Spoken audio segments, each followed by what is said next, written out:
मान्यवर बाचस्पति महोदय, मोर तारकातीत प्रश्न नंबर 10 अटे। मु मान्यवर शिक्षामंत्री महोदय को पचारुछि, राज्य में विकसित ओडिशा 2036 सफल रूपायन पर सरकार शिक्षा क्षेत्र में केउ पदक्षेप नहीं।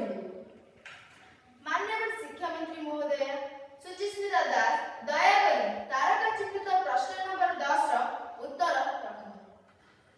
माननीय बाचस्पति महोदय, माननीय श्रीयुक्त राजकृष्ण बेहेरांगर तारका चिन्हित प्रश्न नंबर 10 रो उत्तर निम्नलिखित। मु सदन को जणाउछि जे आम राज्य सरकार को लक्ष्य होछि शिक्षित ओडिशा एवं शक्तिशाली ओडिशा। सेति पई एनडीपी 2020 अनुसार 2036 पूर्व राज्य में शिक्षा क्षेत्र में गुणात्मक शिक्षा 100% साक्षरता हार, पीएमसी स्कूल, पीएमसी उषा योजना प्रोग्राम संपूर्ण प्रचलन, समस्त स्तर में zero drop out students, 314 block रे स्किल्स डेवलपमेंट प्रोग्राम प्रचलन, डिजिटल एआई शिक्षा एवं इंक्लूसिव शिक्षार प्रसार एवं शिक्षा क्षेत्र में सरकार अतिरिक्त बजेट मंजूर करुछन। परवर्ती प्रश्न तारका चिन्हित प्रश्न नंबर 11। मान्यवर विरोधी दल विधायक श्री अरमान खटुआ, आपनकर प्रश्न दोहराइबो। मान्यवर बाचस्पति महोदय, मोर तारका चिन्हित प्रश्न नंबर 11 अटे। मु मान्यवर स्वास्थ्य मंत्री महोदय को पचारुछि जे यदि विकसित ओडिशा गठन करिबा पई सुस्थ नागरिक आवश्यक, तबे राज्य सरकार स्वास्थ्य क्षेत्र में उन्नति आनिबा पई केउ पदक्षेप मान नै। माननीय स्वास्थ्य मंत्री अर्पिता दास, दयाकरी तारका चिन्हित प्रश्न नंबर 11 उत्तर रखନ୍ତୁ।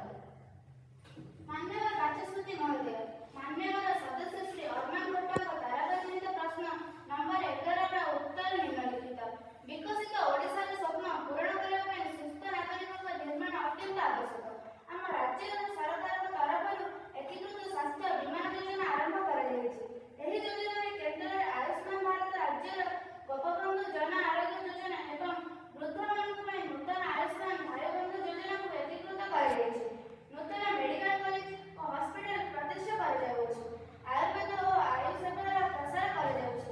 राज्य बजेट रे स्वास्थ्य में 21,000 कोटी टंका अधिक बराद करा जायछि। टेलीमेडिसिन, औषध परीक्षा और क्रिटिकल केयर केंद्र चालू करा जायछि। परवर्ती प्रश्न तारका चिन्हित प्रश्न नंबर 12। मान्यवर विरोधी दल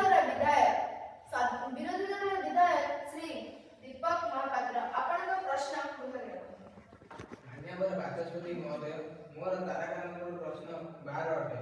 मु मान्यवर मुख्यमंत्री महोदय को प्रश्न पचारुछि। आपण हम राज्य रे शासनभार नेछिन, गृह विभाग आपनक अधीन रे अछि, किंतु हम राज्य रे नारी निर्यातना, बलात्कार और अपहरण परि घटना मानकर संख्या दिन को दिन बढ़िबारे लागिछि। नारी सुरक्षा पई राज्य सरकार की पदक्षेप नेछिन। माननीय मुख्यमंत्री महोदय संगीता खटुआ, दयाकरी तारका चिन्हित प्रश्न नंबर 12 उत्तर दोहराइबो। मान्यवर बाचस्पति महोदय, मान्यवर सदस्य दीपक महापात्रंकर तारका चिन्हित प्रश्न नंबर 12 उत्तर निम्नलिखित। आपणकर चिंता संपूर्ण ठीक। गृह विभाग मुख्य भाव आम सरकार नारी सुरक्षा को सर्वोच्च अग्राधिकार देइछन्ति। सेतिपाई पुलिस को नारी अधिकार रे संपूर्ण प्रदान करा जायछि। सुभद्रा प्लस योजना रे सुभद्रा सुरक्षा योजना आरंभ होइछि। शक्तिशील कार्यक्रम चलिछि। पिंक जोन एवं मिशन शक्तिर विस्तार हेउछि।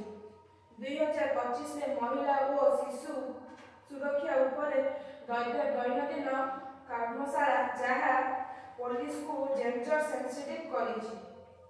2025-26 रे बजेट अनुसार 17,998 कोटी टंका प्रदान करा जायछि।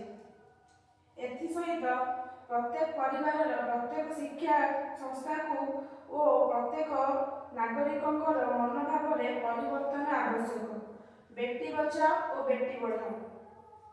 प्रत्येक नारी सम्मान प्रदर्शन प्रत्येक नागरिकर कर्तव्य है, जहाँकि राज्यर विकास में सहायक है। धन्यवाद। ଏହି ଅଧିବେଶନର କାର୍ଯ୍ୟ ସମାପ୍ତ ହୋଇଛି। ଗୃହ ବର୍ତ୍ତମାନ ଅନିର୍ଦ୍ଦିଷ୍ଟ କାଳ ପାଇଁ ମୁଲତବୀ ରହିବ।